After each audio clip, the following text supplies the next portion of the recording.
Hey guys, in this video I'm going to show you how to place a bet on SportyBet. The first thing I want you to do is actually come here to SportyBet.com, make sure you're logged into your account, and you have deposited money. Once you've done that, you can come here to the sports sections.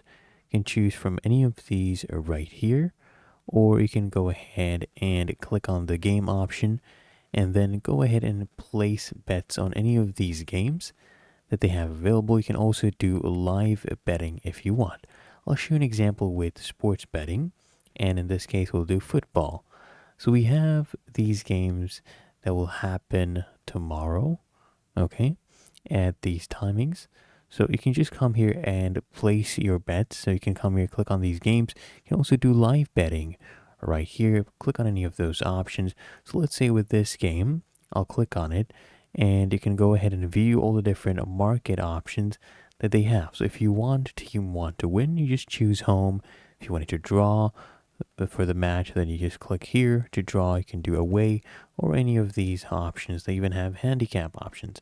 So say you choose home team to win, just click on home, and then here you just go ahead and enter your stake, however much you want to bet. Let's say you want to bet 100, and these are your odds.